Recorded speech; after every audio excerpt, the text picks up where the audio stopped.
ஆமா 200 தாயாடுகிட்ட வச்சிருக்கோம். நாங்க 30 வருஷமா நாட்டாடு நாங்க வளர்த்துட்டு இருக்கோம். கருப்பு தான் விரும்பி வாங்குவாங்க. எங்கிட்ட பாத்தீங்கன்னு சொன்னா தாயாடுல இருந்து குட்டி எடுத்து அதை வளர்த்து விற்கிறனால தான் எங்களுக்கு அதிகப்படியான லாபம் இருக்கு. அப்போ ஒரு குட்டிக்கு பாத்தீங்கன்னா 8000 ரூபாய் கிட்ட லாபம் கிடைக்கும். வந்து காலையில ஒரு 9 மணிக்கா தாயாட்டுக்கு தனியா தீவனம் கொடுத்துருவோம். தினம் 4 ஆடு 5 ஆடு குட்டி போட்டுனே இருக்கும். யூடியூப்ல வந்து நீங்க 10 ஆடு வளர்த்தா எப்படி 100 ஆடு வளர்த்தா இவ்வளவு குட்டி கிடைக்கும் அப்படின்னு சொல்லுவாங்க. நீங்க பர்ண ஷெட் எல்லாம் போட்டு அதிகமா முதலீடு போட்டு ஆடுதான் நமக்கு குட்டி போடும். பர்ண அடிக்கிறது குட்டி போடாது.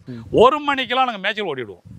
2 வருஷம் கடை தான். அதுக்கு அவ்வளவு ஹைட் அவ்வளவு. ஆமா அது நாங்க பசுந்தீவனம் பாத்தீங்கன்னா கோ 4 கோ 5 தான். 2 வருஷத்துக்கு 3 வருஷத்துக்கு 3 தடவை நமக்கு குட்டி கிடைக்கும். Okay okay. வெள்ளாடுனா ஆடு வெள்ளையாவே இருக்காது. நம்ம நாட்டாடுக்கு பேரு வெள்ளாடுன்னு சொல்றது. கிலோ 300 ரூபான்னு சொல்லி எடை போட்டு அவங்க எந்த ஆடு கேட்கறாங்களோ அந்த ஆட்டை நாங்க எடை போட்டு கொடுத்துருவோம். 10 நாள் 15 நாள் குட்டியா இருக்குன்னா அது குட்டி 1000 ரூபா. அதனால எப்படி கேட்டாலுமே கொடுப்போம் நம்ம. ஓகே. வெள்ளாடு பார்த்தீங்கன்னா குட்டி போட்டுதுன்னு சொன்னா போட்டு 1 மாசம் 2 மாசத்துலயே ஆடு செனப்பட்டுரும். Okay okay. நல்லா பண்ணலாம். ஆட்டுல நல்ல லாபம் இருக்கு. பண்ணைவீடி நண்பர்களுக்கு வணக்கம். இந்த வீடியோல எதை பத்தி பார்க்க போறோம் அப்படின்னு பார்த்தோம்னா பரம்பரையா விவசாயம் பண்ணக்கூடிய ஒரு விவசாயி இப்போ ஒரு 30 வருஷமா நாட்டாடுகளை வளர்த்து விற்பனை பண்ணிட்டு இருக்காரு. அதாவது வந்து 200 நாட்டாடுங்களா தாயாடுங்களா செலக்ட் பண்ணி வளர்த்து அதுல இருந்து குட்டிங்களை எடுத்து அந்த குட்டியை விற்பனை பண்ணிட்டு இருக்கு. அது மட்டும் இல்லாம இந்த குட்டிங்களை எப்படி பராமரிக்கிறாரு, எப்படிலாம் வளர்க்குறாரு, எப்படி விற்பனை பண்றாரு அப்படின்றத பத்தி தான் பார்க்க. அது மட்டும் இல்லாம நீங்களும் உங்க பண்ணை மற்றும் தொழிலை விளம்பரம் பண்ணணும் அப்படின்னு நினைச்சீங்கன்னா நம்ம பண்ணைவீடி யூடியூப் சேனல் நம்பர் இந்த ஸ்கிரீன்லேயே வரும், தொடர்பு கொள்ளுங்க. அது மட்டும் இல்லாம கீழே டிஸ்கிரிப்ஷன்லயும் கொடுத்துருக்கேன், தொடர்பு கொள்ளுங்க. புதுசா ஆட்டு பண்ண வைக்கணும் அப்படின்னு ஆர்வத்தோடு இருக்க உங்க நண்பர்களுக்கும் இந்த வீடியோ ஷேர் பண்ணுங்க. இந்த வீடியோ ரொம்ப பயனுள்ளதா இருக்கும் அப்படின்னு நான் நினைக்கிறேன். ஓகே வாங்க வீடியோக்குள்ள போலாம். வணக்கம்ண்ணா. வணக்கம் சார். நான் உங்களை பத்தி நம்ம சேனல் கொஞ்சம் அறிமுகப்படுத்திக்கிங்கன்னா. என் பேரு டி.ஏ. தாஸ். என் பேரு குளக்குடி ஊரை சார்ந்த நான். கடலூர் மாவட்டம் குறிஞ்சிப்பாடி தாலுக்கா. நாங்க தலைமுறையா விவசாயம் பண்றோம். எங்க தாத்தா எங்க அப்பா நானு அப்படியே நாங்க விவசாயம் தான் பண்ணிட்டு இருக்கிறோம். ஒரு 5 ஏக்கர் நாங்க நெல்லு நடுறதா எங்களுக்கு அதான் விவசாயம் பண்ணிட்டு இருக்கோம். அது கூட ஆடு தாயாடு ஒரு 200 ஆடு வச்சுக்கிட்டு அதுல இருந்து குட்டி அந்த மாதிரி தாயாடு வளர்த்து அதையும் நாட்டாடு அதை சேல்ஸ் பண்ணிட்டு இருக்கோம் நாங்க. ஓகே. இப்போ 200 தாயாடு வச்சு வளர்க்குறீங்களா? ஆமா 200 தாயாடு கிட்ட வச்சிருக்கோம் நாங்க. 30 வருஷமா நாங்க நாட்டாடு வளர்த்துக்கிட்டு. 30 வருஷமா நாட்டாடு வளர்க்குறோம். ஆமா 30 வருஷமா நாட்டாடு நாங்க வளர்த்துட்டு இருக்கோம். சரி ஓகே. இப்போ ஆடு வளர்ப்பு அப்படின்னு நம்ம எடுத்துக்கணும்னா நிறைய ரக ஆடுங்களை வாங்கி வளர்க்குறாங்க. நீங்க எதுக்காக குறிப்பிட்டு இந்த நாட்டாடுங்களை மட்டும் வாங்கி வளர்க்குறீங்க? இப்போ எங்கள் பக்கம் பார்த்தீங்கன்னு சொன்னால் நாட்டாடு தான் முஷா எல்லாம் விரும்புவாங்க. இங்கே கறிக்கு எல்லாமே பார்த்தீங்கன்னா நாட்டாடு தான் விரும்பி வாங்குவாங்க. வேற மற்ற ரகத்தை இங்கே யாரும் விரும்ப மாட்டாங்க. அதில் எங்களுக்கு அந்த தாயாட்டுலேருந்து கிடைக்கிற கெடா குட்டிலாம் இருக்குது. கெடா குட்டிலாம் பார்த்தீங்கன்னா நாங்கள் ஒரு 20-25 கிலோ வரைக்கும் வளர்த்து தான் நாங்கள் விற்போம். வளர்த்து விற்போம். நாங்கள் தான் வளர்த்து விற்போம். நாங்கள் வச்சிருக்க ஆடு பார்த்தீங்கன்னா நாட்டாடு சேலம் கருப்பு தான் மோஸ்ட்லி அதிகம். Okay okay. அது சேலம் கருப்பு தான் மோஸ்ட்லி அதிகமாக வச்சிருக்கோம் நாங்கள். அதில் பார்த்தீங்கன்னா இந்த கருப்பு கெடா குட்டிலாம் வருதுன்னு சொன்னால் இந்த ஆடி மாதம் வருது பார்த்தீங்களா, அந்த விசேஷத்தை அப்ப பாத்தீங்கன்னா கருப்பு கெடா குட்டி தான் மோஸ்ட்ல விற்கும். எவ்வளவு கெடா குட்டி தான் விற்கும், நம்மளால கொடுக்க முடியல. கெடா குட்டி பாத்தீங்கன்னா நாங்க அந்த நேரத்துல பாத்தீங்கன்னா ஒரு 100-120 கெடா குட்டி விற்போம் நாங்க.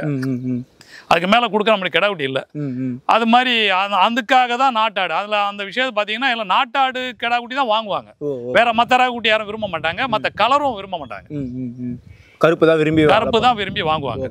அதுக்காக தான் நாங்க அந்த ஆட்டை விரும்பி நாங்க வளர்க்குறோம். ஓகேண்ணா. இப்போ நீங்க ஆடி மாசம் வந்து விற்பனை பண்றதுக்காக நான் கெடா குட்டிங்களை விற்பனை பண்றதுக்காகவே தான் வந்து இந்த சேலம் கருப்பாடு வாங்கி வளர்க்குறேன் அப்படின்னு நீங்க சொன்னீங்க. அப்படின்றப்ப நீங்க டேரக்டா கடா குட்டிங்களாவே ஒரு 3 மாசம் குட்டி 4 மாசம் குட்டி பிடிச்சின்னு வந்து வளர்த்து அதை ஒரு 4 மாசம் வளர்த்து விற்பனை பண்ணா அப்படியே லாபம் வரல. நீங்க அப்படி வளர்க்கலாம். அதை விட்டுட்டு எதுக்காக தாயாடு வந்து செலக்ட் பண்ணி வளர்த்து அது மூலியமா விற்பனை பண்றீங்க, அதை பத்தி கொஞ்சம் சொல்லணும். இப்போ நம்ம அது மாதிரி வாங்கணும் சொன்னா ஒரு 5 கிலோ உள்ள கெடா குட்டி தான் நம்ம வாங்கணும். அது வாங்கணும்னு சொன்னா 6500 7,000 வரைக்கும் அது வந்துடும். அதுக்கப்புறம் வளர்க்கறது ஒரு 5-6 மாசத்துல 7 மாசம் வரையும் வளர்க்கணும். அது வளர்க்கும் போது பாத்தீங்கன்னா விற்கும் போது நம்ம சேல் பண்ணும்போது ஒரு 30 கிலோ வருதுன்னு சொன்னா ஒரு 12,000 ரூபாய் விற்கும். அதுல நம்ம 6,500 7,000 ரூபாய் அது வாங்குற செலவே அது ஆயிடும். அப்புறம் நம்ம தீவன செலவு இருக்கு அதுக்கு மேல, அது ஒரு 2-3 ரூபாய்ட்டு செலவாகும். அது பாத்தீங்கன்னா ஒரு கெடா குட்டிக்கு பாத்தீங்கன்னா உங்களுக்கு 2,000-2,500 தான் கிடைக்கும். நமக்கு அதுல பெருசா லாபம் கிடைக்காது. நாங்க இப்ப தாயாடு நாங்க வச்சிருக்கனால எங்ககிட்டயே அந்த ஆடு குட்டி எங்ககிட்டயே வரும்பொழுது எங்களுக்கு அதுல பாத்தீங்கன்னு சொன்னா ஒரு 12,000 ரூபான்னு சொன்னா எங்களுக்கு தீவன செலவு அப்படின்னு பார்க்கும்போது பாத்தீங்கன்னா ஒரு 3,000-4,000 ரூபாய் தீவன செலவே ஆகும். அப்போ ஒரு குட்டிக்கு பாத்தீங்கன்னா 8,000 ரூபாய் கிட்ட லாபம் கிடைக்கும். 8,000 லாபம். ஆமா. ஓகேண்ணா. இப்போ நீங்க தாயாடு வளர்த்து அது குட்டியில லாபம் அதிகமா வருதுன்றீங்க. இப்போ தாயாடு பராமரிக்கிறது அந்த செலவு பார்க்கும்போதும் தாயாடு பராமரிக்கிறது ரொம்ப கஷ்டம் அப்படின்றாங்க. நீங்க 200 தாயாடு வேற வச்சு பராமரிக்கிறீங்க, அது எப்படிலாம் பராமரிக்கிறீங்க அதை பத்தி கொஞ்சம் சொல்லுங்க. தாயாடு மட்டும் பாத்தீங்கன்னா இதுல தான் இந்த இதுல தான் இருக்கும். இந்த ஷெட்ல தான் ஃபுல்லா. ஆமா இதுல தான் ஃபுல்லா இருக்கும். Okay okay. இதில் தான் நிற்கும், இல்லை கெடா இருந்தாலும் இதில் தான் இருக்கும். Okay sir. இப்போ இந்த ஷெட்டோடைய அளவு மொத்தம் எவ்வளோ சார்? இது பார்த்தீங்கன்னா 70 அடி நீளம், 38 அடி அகலம். 38 அடி அகலம். 38 அடி அகலம். ஓகே. இப்போ இதுல தான் நம்ம ஆடுங்க எல்லாமே இதுல தான் இருக்கு. ஆமா, இதுல தான் ஆடு இருக்கும். பாத்தீங்கன்னா ஒரு 150 ஆடு கிட்ட தாய் ஆடு வச்சிருக்கோம். அதெல்லாம் பாத்தீங்கன்னா தனியா அங்க 2 இடம் பிரிச்சு வச்சிருக்கோம். அது எதுக்காக தனியா 2 இடம் பிரிச்சு வச்சிருக்கீங்க சார்? அதுல பாத்தீங்கன்னு சொன்னா கெடா குட்டியை மட்டும் தனியா பிரிச்சு வச்சிருப்போம். கெடா குட்டிங்களா? ஆமா, கெடா குட்டி மட்டும் தனியா ஒரு 30 கெடா குட்டி கிட்ட தனியா இருக்கும். நம்ம வித்த சேல்ஸ் பண்ணது போக. Okay okay. குட்டி போடா குரால் இருக்குல்ல, ஆமா ஆமா, அந்த குரால் ஒரு 40-50 குரால் கிட்ட அது தனியா பிரிச்சு வச்சிருக்கோம். அது தனியா பிரிச்சு வச்சிருக்கீங்க. இது என்ன காரணத்துக்காக அதுங்களை மட்டும் தனியா பிரிச்சு வச்சிருக்கீங்க சார்? அந்த கெடா குட்டி அதில் விட்டோம்னு வச்சிங்களா, எல்லா கெடா குட்டியுமே இந்த ஆட்டோலாம் தோர்த்தோம். அதெல்லாம் பாத்தீங்கன்னா கெடா குட்டி பாத்தீங்கன்னா 18 கிலோ, ஒரு 5 கிலோ 12 கிலோ அந்த சைஸ் உள்ள கெடா குட்டி. அது தோர்த்துச்சுன்னு சொன்னா குட்டி நல்லா வாலிபமா நல்லா வராது. நம்ம அதுக்குன்னு தனியா கெடா வச்சிருக்கிறோம். ஒரு 5 கெடா வச்சிருக்கோம். வச்சிருக்கிறோம். அந்த கெடா இந்த ஆட்டை துரத்தி செனப்பட்டாதான் குட்டி நல்லா வாலிபா நல்லா இருக்கிறோம். அதே மாதிரி பாத்தீங்கன்னா இந்த கெடா எல்லாம் பாத்தீங்கன்னா ஒரு தாய்க்கு ரெட்டையா பிறக்கிற கெடா இது. அது மாதிரி கெடாயா பார்த்து வச்சிருப்போம். ஏன்னா இந்த ரெட்டை குட்டியா வரணும் போனோம் அப்படிங்கிற மாதிரி நம்ம வச்சிருக்கிறோம். இதுல ஒரு 5 கடா மட்டும் நல்லா ரொம்ப பெருசா இருக்கு. அது எவ்வளவு வளர்ந்த கடாங்க, எவ்வளவு வயசான கடாங்க? அது பாத்தீங்கன்னா இப்ப அதுல ஒரு நல்ல பெரிய கடா இருக்கும் பாத்தீங்களா, அது 2 வருஷத்துக்கு கடா. அது 2 வருஷத்துக்கு கடா. 2 வருஷத்துக்கு கடா தான். அதுக்கு அவ்வளவு ஹைட் அவ்வளவு. ஆமா, அது பாத்தீங்கன்னா பீட்டல் கடா இருக்கு பாத்தீங்களா. ஆமாண்ணா. அதுல இருந்து நாங்க எங்க இந்த சேலம் கருப்பாட்டுல கிராஸ் பண்ணது. எதுக்காக அந்த மாதிரி பண்ணீங்க? இப்ப நம்ம நாட்டாடுன்னு பாத்தீங்கன்னா நாட்டாடு வந்து ஆடெல்லாம் கொஞ்சம் மட்டமா குட்டோடையே தான் இருக்கும். நம்ம அதுல புறற குட்டியெல்லாம் வளர்ச்சி வராது. அதனால நாங்க வந்து அதுக்கு முன்னாடி கொடியாட்டு கடா வச்சிருந்தோம். கொடியாட்டு கடாவை கிராஸ் பண்ண மேட்ச் பண்றது. அப்புறம் பீட்டல் கொண்டு வந்தோம்.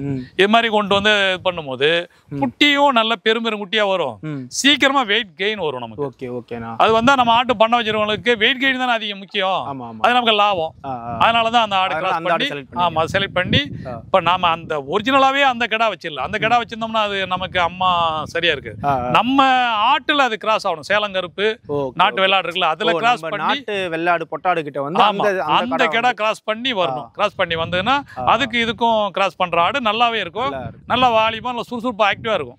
அதனால அந்த கெடா குட்டி எல்லாம் விட்டோம்னா சின்ன சின்ன கெடா குட்டி எல்லாம் வந்து இந்த ஆட்டை துரத்திக்கிட்டு இது பண்ணி சேனாப்பட்டதுன்னா அதுல பிறக்கிற குட்டி பார்த்தீங்கன்னா சின்ன குட்டியாவும் தெம்பா நல்லா இருக்காது குட்டி. அது அதனாலதான் அந்த கெடா குட்டி தனியா பிரிச்சு வச்சிருக்கோம். ஆமா, குரால் பாத்தீங்கன்னா சின்ன குரால் இருக்குன்னு சொன்னா இதுல இப்ப நாங்க தீவனம் போறோம்னு வச்சுங்களேன். தீவனம் போட்டோம்னா அந்த சின்ன குராலும் தாய் ஆடும் ஒன்னா திங்க முடியாது.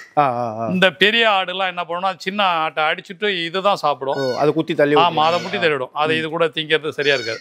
அதனால அதை தனியா பிரிச்சு வச்சு அதுக்கு தனியா பில்லு தனியா போடுவோம். தீவனமும் தனியா பில்லு நம்ம சோளம் உளுத்தம் போட்டு இதெல்லாம் கொடுப்போம். அதெல்லாம் தனியா தான் கொடுத்துருவோம். அது இந்த இவ்வளவு ஆடுகளை வந்து நீ பசுந்தீவனம் கொடுக்குறேன் அப்படின்னு சொன்னீங்கன்னா இந்த பசுந்தீவனம் எவ்வளவு இடத்துல விளைய வச்சிருக்கீங்க, என்ன பசுந்தீவனம் வச்சிருக்கீங்க, அதை பத்தி கொஞ்சம் சொல்லுங்க. இப்போ நாங்கள் பசுந்தீவனம் பார்த்தீங்கன்னா கோ4 கோ5 தான். இது 2 பில்லு. இது ரெண்டும் பார்த்தீங்கன்னா 2 ஏக்கர்ல வச்சிருக்கோம். ஓகேண்ணா. மல்பெரி இருக்குல்ல, ஆமாண்ணா, அது ஒரு ஏக்கர்ல வச்சிருக்கோம். 1 ஏக்கர் வச்சிருக்கோம். 1 ஏக்கர் வச்சிருக்கோம். அது இல்லாம சவுண்டல் இருக்குல்ல, அது எங்க வயலை சுத்தி வந்து கிட்டத்தட்ட ஒரு 40-50 மரத்துக்கிட்ட சவுண்டல் வச்சிருக்கோம். சவுண்டல் வச்சிருக்கோம்.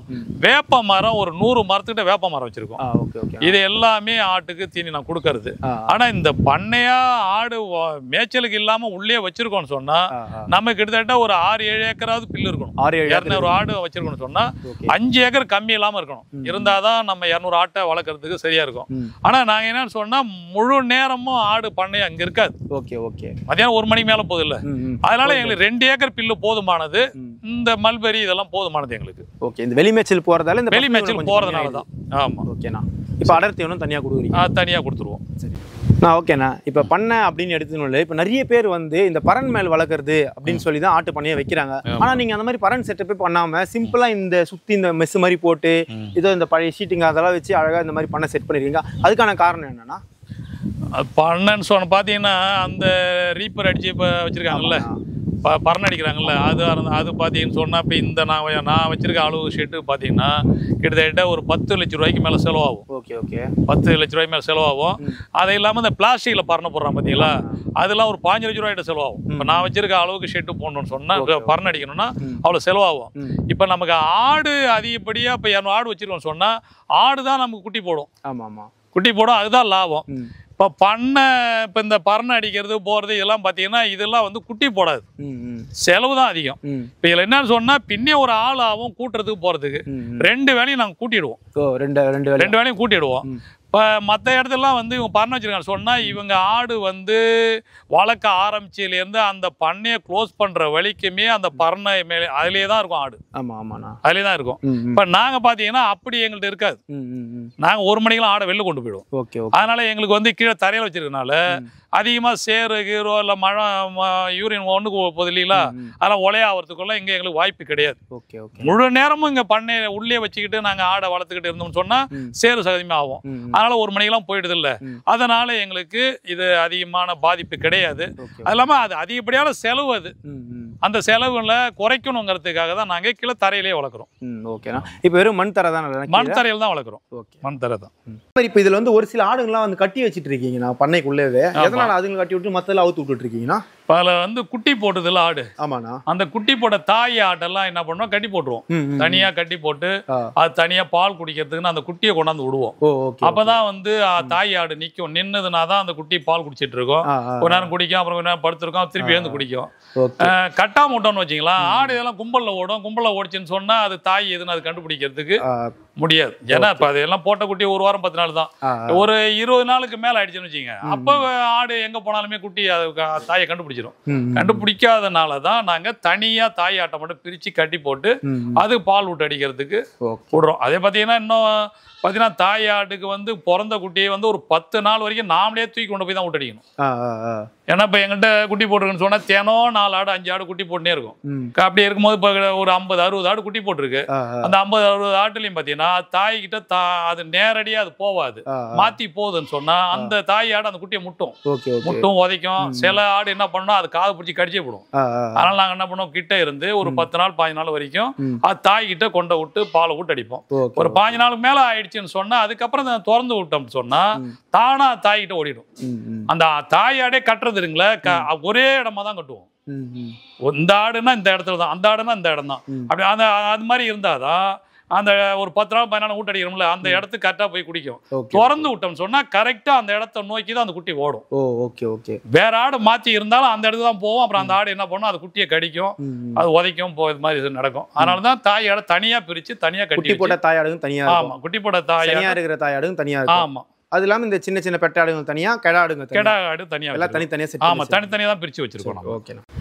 ஓகேண்ணா. இப்போ இந்த தாயாடுங்களை நீங்க எந்த மாதிரி பராமரிக்கிறீங்க, அதை பத்தி கொஞ்சம் சொல்லுங்கண்ணா. நம்ம தாயாடு பார்த்தீங்கன்னா நாங்கள் வந்து காலையில் ஒரு 9 மணிக்கா தாய் ஆட்டுக்கு தனியாக தீவனம் கொடுத்துருவோம். ஒரு ஆட்டுக்கு பார்த்தீங்கன்னா காலையில் 200 கிராம் உளுத்தம் போட்டு சோளம் வச்சுருக்கோம். சோளம், தேங்காய் புண்ணாக்கு, மலாட்டை புண்ணாக்கு, இது எல்லாமே கலந்து காலையில் 9 மணிக்கு கொடுத்துருவோம். 9 மணிக்கு 200 கிராம். ஆமாம், ஓகேண்ணா, கொடுத்துருவோம். அது சாப்பிட்ட அப்புறம் பார்த்தீங்கன்னா ஒரு 9:30 பசு தீவனம் கோ 4 வச்சுருக்கோம், கோ 5 வச்சுருக்கோம். அந்த பில்லை அதுக்கு போடுவோம். அதுக்கப்புறம் பார்த்தீங்கன்னா அது கூட வந்து மல்பெரி செடி நாங்க வச்சிருக்கோம். பட்டுப்பூச்சியில. ஆமா, பட்டுப்பூச்சி தழை இருக்கு பாத்தீங்களா, பட்டுப்பூச்சி வளர்க்கறது வச்சிருக்காங்க இல்லையா, அந்த தழையும் நாங்க இந்த ஆட்டுக்கு கொடுப்போம். இது சாப்பிட்டதுக்கு அப்புறம் 11 மணிக்கா என்ன பண்ணுவோம்னு சொன்னா தண்ணி நாங்க கொடுப்போம். அந்த தண்ணியில பாத்தீங்கன்னு சொன்னா நம்ம மீற சாம்பார், கஞ்சி தண்ணி, அது இதுன்னு எல்லாமே கலந்து அதுக்கு நாங்க ஃபுல்லா தண்ணி தான். இந்த 11 மணிக்கு தண்ணி கொடுத்துருவோம். அது சாப்பிட்டுட்டே இருந்து சொன்னா 1 மணிக்கு அந்த ஆடை மேய்ச்சலுக்கு ஓட்டுவோம். நாங்க மேய்ச்சல் 1 மணிக்கு போச்சுன்னு சொன்னா அங்க போற இடத்துல பாத்தீங்கன்னா புல்லு பூண்டு தழகிழ இதெல்லாம் நல்லா சாப்பிடணும். ஏன்னா நம்ம இங்க பண்ணன்னு வச்சிருக்கோம்னா அதுக்குள்ளே நம்ம வச்சுக்கிட்டு பில்லு பொழுதையும் வெட்டி போட்டுருந்தோம் சொன்னா அந்த ஆட்டுக்கு அந்த அளவுக்கு பால்லாம் இருக்காது, பால் இருக்காது. அது 1 மணிக்கு போயிட்டு சாயந்தரம் 6:30 தான் ஆடு திரும்பி வரும். ஓ, இப்போ தீவனம் கொடுக்குறது இல்லாம நீங்க வெளி மேய்ச்சலுக்கு? ஆமா, வெளி மேய்ச்சலும் போவோம். இங்கே பசு தீவனமும் கொடுப்போம். எல்லாமே நாங்க வந்து 1 மணிக்குள்ள முடிச்சுக்குவோம். எல்லாமே தீவனம், பசு தீவனம் கொடுக்கறது, தண்ணி வைக்கிறது எல்லாமே 1 மணிக்குள்ள முடிச்சிருவோம். 1 மணிக்கு மேல ஆட்டை மேய்ச்சல் ஓட்டுவோம். மேய்ச்சல் போறோம்னு சொன்னா அங்க போனாக்க நம்ம NLC எடுத்த ரோடு, கரை, காடு கிடு எல்லாம் இருக்கு. அங்க எல்லாமே புல்லு தழை கொடி கிடி எல்லாம் இருக்கும். அது நல்லா மேய்ஞ்சிட்டு ஒரு 6:30 மணிக்கு திருப்பி கொண்டு வந்துருவோம். திருப்பி கொண்டு வந்துடும். கொண்டுட்டு வந்துதான் அப்புறம் அந்த குட்டியை திருப்பி பால் விட்டு அடிப்போம். இப்படிதான் நம்ம அந்த ஆட்டை பராமரிக்கிறோம். தண்ணி வைக்கிறது, தீவனம் வைக்கிறது சாயந்தரம் அதெல்லாம் எதுவும் கிடையாது. சாயந்தரம் வரும். சாயந்தரம் கொண்டுட்டு வந்து சாயந்தரம் வர ஆடு அங்க மேய்ச்சல்லே தண்ணி குடிக்கிறதும் குடிக்கும். இங்க வந்துன்னா இங்க தண்ணி வைப்போம். வச்சுட்டு அதுக்கப்புறம் என்ன பண்ணுவோம்னா 6:30 வருதுல வந்ததுக்கு அப்புறம் ஆடெல்லாம் பிரிச்சு பால் விட்டு அடிச்சுட்டு திருப்பி நாங்க காலைல எப்படி தீவனம் கொடுத்தோமோ அதே மாதிரி திருப்பி தீவனம் அதுக்கு ஒரு ஆட்டுக்கு 200 கிராம் சோளம், உளுத்தம் புட்டு, புண்ணாக்கு எல்லாமே கலந்து சாயந்தரமும் ஒரு வேளை தீவனம் கொடுத்துருவோம். ஓகேண்ணா. இப்போ இந்த 200 தாயாடு வச்சிருக்கீங்கன்னா இதுல வந்து உங்களுக்கு எவ்வளவு வருஷத்துக்கு எவ்வளவு கிடைக்கும்? இப்போ 200 ஆடு இருக்குன்னு சொன்னா அதில் பார்த்தீங்கன்னு சொன்னால் எல்லாமே ரெட்டை குட்டி போடுதுன்னு சொல்ல முடியாது. ஒரு அதில் பார்த்தீங்கன்னா ஒரு 100-120 ஆடு கிட்ட ரெட்டை குட்டியும் போடும். அதில் ஒரு 30-40 ஆடு பார்த்தீங்கன்னா 3 குட்டி போடுற ஆடும் அதில் இருக்கும். அதில் தலைச்சம் ஆடாக இருக்குல்ல, தலைச்சம் குறா இருக்குல்ல, அதெல்லாம் பார்த்தீங்கன்னா ஒரு குட்டியும் போடும். இப்படியே பார்த்தோம்னு சொன்னால் நமக்கு கிட்டத்தட்ட அதில் குட்டி கிடைக்கிறது பார்த்தீங்கன்னா ஒரு 300 குட்டி கிட்ட கிடைக்கும். 300 குட்டி கிடைக்கும். ஆமாம், ஆடு 200 ஆடாக இருக்கலாம். அதில் 300லேருந்து 310 குட்டி கிட்ட நமக்கு ஒரு 6 மாதங்கிறதுல ஒரு 7-8 மாதம். அதில் பார்த்தீங்கன்னா 2 வருஷத்துக்கு 3 தடவை, 2 வருஷத்துக்கு 2 வருஷத்துக்கு 3 தடவை நமக்கு குட்டி கிடைக்கும். Okay okay. அதில் நாம் குட்டி பராமரிப்பு அதெல்லாம் எல்லாம் பண்ணுவோம், எல்லாமே பார்ப்போம். பார்த்து எப்படி பார்த்தாலுமே அதில் ஒரு 10 குட்டி 5 குட்டி ஏதாவது இந்த காக்கா ஏதாவது கொத்தி கித்தி அந்த குட்டி அதில் ஒரு 5 குட்டி நமக்கு இறந்து லாஸ் ஆகிடும்னு வச்சுங்களேன். Okay okay. மீதி நமக்கு ஒரு 290-300 குட்டி கன்ஃபார்மாக நமக்கு கிடைக்கும். அதை தான் அப்புறம் நம்ம அதுலேருந்து வளர்த்து நம்ம அதில் குறா குட்டிங்க குறா குட்டி தனியாக பிரிச்சிருவோம், கெடா குட்டியை தனியாக பிரிச்சிருவோம். தாயாட்டில் நம்ம வந்து ஒரு 3 மாதம் வரைக்கும் தான் பால் விட்டடிப்போம். அதுக்கப்புறமும் பால் கொடுக்கும். அது அடுத்த குட்டி போகிற வரைக்குமே கூட பால் கொடுக்கும். ஆனால் நாங்கள் 3 மாதத்துலேருந்து பிரிச்சுருவோம். நாங்கள் பிரித்து அந்த கெடா குட்டி தனியாக தீவனம், கொரா குட்டி தனியாக தீவனம் அப்படி கொடுத்துருவோம். ஓகேண்ணா. இப்போ எதுக்காக நான் வந்து குட்டி அதுக்கு 3 மாதத்துலேயே பிரிச்சிடுறீங்க? வெள்ளாடு பார்த்தீங்கன்னா குட்டி போட்டுதுன்னு சொன்னால் போட்டு 1 மாதம் 2 மாதத்துலேயே ஆடு செனப்பட்டுரும். Okay okay. செனப்பட்டுரும். செனப்பட்டுனா செனப்பட்ட ஆட்டில் திருப்பி அந்த குட்டி பால் குடிச்சிட்டே இருந்தேன்னு சொன்னால் அது வயிற்றில் இருக்கிற குட்டி பார்த்தீங்களா, அந்த குட்டி நல்லா வாலிபமாக வராது. Okay okay. அதோடைய சத்து அந்த பால் குடிக்கிறதுனால அந்த பால் குடிச்சிட்டே இருந்தேன்னு சொன்னா குட்டி தரமா இருக்காது. குட்டி நம்ம போடும்போது பார்த்தீங்கன்னா ரொம்ப சின்ன குட்டியா இதுவா இருக்கும். அதனால வந்து குட்டி தரமா இருக்கணும், அடுத்த குட்டி வர தரமா இருக்கணுங்கிறதுக்காக 3 மாதத்துல பிரிச்சிருவோம். 3 மாதம் பிரிச்சுட்டு இப்போ இந்த குட்டிங்களுக்கு வந்து நீங்க வந்து நல்ல சத்தான தீவனமா கொடுப்பீங்க. ஆமா, நாம அது குட்டி ஒரு பிறந்து 15 நாள் 20 நாளுக்குள்ளே என்ன பண்ணுவோம்னா மல்பெரி இருக்கு பார்த்தீங்களா, அதுதான் ஃபர்ஸ்ட் அந்த கொடுப்போம் நாங்கள் அந்த குட்டிக்கு. அது உடனே 10-15 நாள்லயே கடிக்க ஆரம்பிச்சிடும். அதுல இருந்து அந்த இது கொடுப்போம், ஒரு புண்ணாக்கு தண்ணி கொடுப்போம். இப்படியா கொடுத்து அந்த 3 மாசத்துல குட்டிய 15 நாள்ல இருந்தே 15 நாள்லயே வந்து மல்பெரி செடி தடையெல்லாம் கடிக்க ஆரம்பிச்சிடும். அது மாதிரி அதை கொடுப்போம். அடுத்தது பில்லு போடுவோம். இப்போ சவுண்டெல்லாம் வச்சிருக்கோம். நம்ம சவுண்டல் இருக்குல்ல, அந்த சவுண்டல் தடையும் அது மாதிரி வெட்டி போடுவோம். அது மாதிரி வெட்டி வச்சு எல்லாம் கொடுத்து 3 மாசத்துல நல்லா தீவனம் திங்கிற அளவு எல்லாமே பில்லு வகை நல்லா சாப்பிட்ற மாதிரி ஆயிடும். அதுக்கப்புறம் கொண்டு வந்துருவோம். 5 மாசம் ஆச்சுன்னா திருப்பி அதை ஆட்டுக்கூடிய மேய்ச்சலுக்கு போகிறோம். ஆட்டுக்கூடிய போயிடும். ஆமா, போகிறது. ஓகே. இப்போ இவ்வளோ ஆடு வளர்க்குறீங்கன்னா உங்களுக்கு தோராயமாக எவ்வளோ லாபம் கிடைக்கும்? பார்த்தீங்கன்னு சொன்னால் ஆள் சம்பளம் அப்படின்னு பார்த்தீங்கன்னா அது ஒரு கிட்டத்தட்ட நமக்கு ஒரு 170 180 கிட்ட 3 பேருமே ஆள் சம்பளம் அவங்களுக்கு போயிடும். அது போக தீவன செலவு இருக்கு பார்த்தீங்களா, தீவன செலவு நமக்கு கிட்டத்தட்ட ஒரு 75-80 ரூபா வந்துடும் ஒரு வருஷத்துலேயே. அது வந்துடும். இதெல்லாம் போக நமக்கு வருஷத்துல ஒரு 4 லட்ச ரூபா 4 லட்ச ரூபா நமக்கு லாபம். ஆமாம். ஓகேண்ணா. இப்போ இந்த 4 லட்ச ரூபா லாபம் வரும். நீங்கள் இது மட்டும் தான் வருமா இல்லை இன்னும் வேறு எதனா லாபம் வருமா? எப்படின்னா அது இல்லை, இப்போ நாங்கள் விற்கிற அந்த கெடா குட்டி மட்டுமே இதில் நமக்கு 4 லட்ச ரூபாய்கிட்ட கெடா குட்டியே வந்துடும். இப்போ வருஷத்துக்கு 4 லட்ச ரூபா கெடா குட்டியே நம்ம விற்றுருவோம். ஓகேண்ணா. அதை இல்லாமல் கொரா குட்டி இருக்குது பார்த்தீங்களா, கொரா குட்டியெல்லாம் வந்து அதில் நல்ல பிரீடாக நல்லா இருக்கிற கொரா குட்டியெல்லாம் நம்ம நிறுத்துவோம். அடுத்த பிரீடு எடுக்கிறதுக்காக நிறுத்துவோம். அது பார்த்தீங்கன்னா அது ஒரு 70-80 குட்டிகிட்ட நிறுத்துவோம். 70-80 குட்டி ஆமாம் நிறுத்துவோம் நம்ம. இன்னும் அதெல்லாம் இது கூட சேர்த்தோம்னா இன்னும் அதுவும் இந்த 4 லட்ச ரூபாய்க்கு மேலே வரும். இன்னும் வரும் நமக்கு. ஓகே. அப்போ ஒரு 7-8 ரூபா வரும். ஆமா, 7-8 ரூபாய்ட்டு வரும். நம்ம அதை நிறுத்தி வைப்போம். நம்ம இந்த பிரீடுக்காக நிறுத்திடுவோம். நம்ம நீங்க ஃபார்ம் டெவலப் பண்றது. ஆமா, டெவலப் பண்ணி வச்சிருப்போம். ஓகேண்ணா. ஓகேண்ணா. இப்போ இந்த வீடியோ பார்த்து இருப்பாங்கன்னா அவங்க வந்து புதுசா பண்ண வைக்கணும், ஆட்டு பண்ண வைக்கணும் அப்படின்னு நினைப்பாங்க. அவங்க ஆரம்ப கட்டத்தில் எவ்வளவு ஆடு வாங்கி வளர்த்தா லாபகரமா இருக்கும் அதை பத்தி கொஞ்சம் சொல்லலாம். எப்படி வளர்க்கணும் அதை பத்தி? அவங்க வளர்க்கணும்னு சொன்னா முதல்ல ஒரு 10 ஆடு தான் வாங்கணும். ஒரு 10 ஆடு. ஆடுன்னு சொன்னா இப்போ கொரா குட்டியா வாங்கி ஒரு குட்டி போடா கொரா இருக்கு பார்த்தீங்களா, அது மாதிரி வாங்கி வளர்த்துக்கலாம். இல்லை ஒரு 10 ஆடு அது கூட இப்போ நாங்கள் ஆடு குட்டியா கூட கொடுக்குறோம். நம்ம அது மாதிரியே வாங்கிக்கலாம். வாங்கி அவங்க வளர்க்குறது முதல்ல ஒரு 10 ஆட்டை வாங்கி வளர்த்தாங்கன்னா அதில் என்ன அந்த ஆடு எப்படி வளருது, இல்லை குட்டி எப்படி இருக்குது, இல்லை அந்த ஆடுக்கு வந்து ஜுரம் வந்ததுன்னா அதுக்கு என்ன மருந்து கொடுக்கணும், இல்லை வயிற்று வலிக்குதுன்னா அதுக்கு என்ன மருந்து கொடுக்கணும், இப்படியா நம்ம எல்லாத்துக்கும் ஒவ்வொன்றுக்கும் டாக்டரெல்லாம் கூட்டோ இல்லை டாக்டரை கேட்டாலாம் சொல்லிட்டு இருக்க மாட்டாங்க. இப்போ டாக்டர் சொன்னாக்க நம்ம அந்தந்த ஊர்லேயுமே இல்லை பக்கத்து ஊரில் வெட்டினரி டாக்டர் இருப்பாங்க.